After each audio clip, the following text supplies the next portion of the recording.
Now, what did we just watch? Here is Tucker's brain.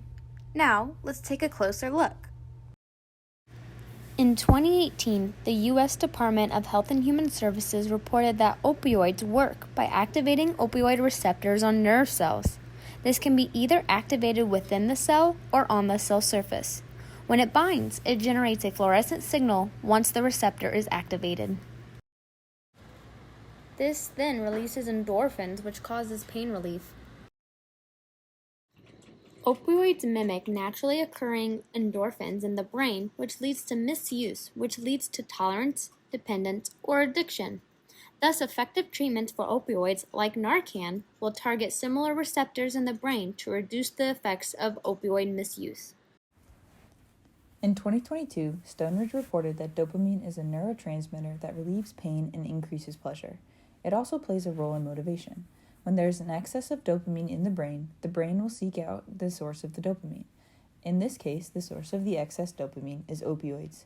This forces the brain to rely on opioid use to produce dopamine, causing the brain to no longer produce dopamine on its own. When the brain stops producing dopamine, the side effects of common opioid withdrawal symptoms begin to occur.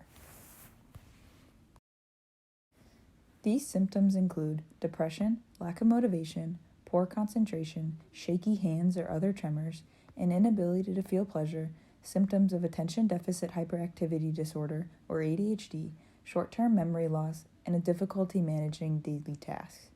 Furthermore, abusing opioids disrupts pathways in impulse control, which is why resisting opioid cravings is so challenging. This may lead to aggression and other negative effects in an opioid user's personal life. Overdoses usually occur when a user's tolerance gets too high or their withdrawal becomes too powerful to overcome. Opioids affect the medulla, which is the part of the brain that regulates many bodily activities like heart rhythm, breathing, blood flow, oxygen, and CO2 levels. An overdose is characterized by a decrease in breathing rate, which can lead to death. Death usually occurs about 1 to 3 hours after injection.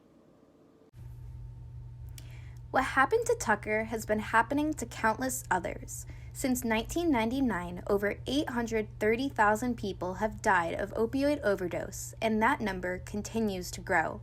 For example, the U.S. drug overdose death rates increased 4% from 2018 to 2019.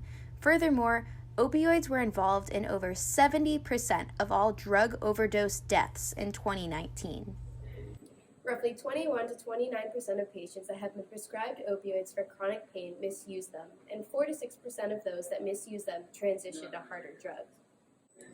Don't become one of those statistics. Recognize when you need help and seek out available resources, such as the Drug Abuse Hotline, available anytime for confidential help.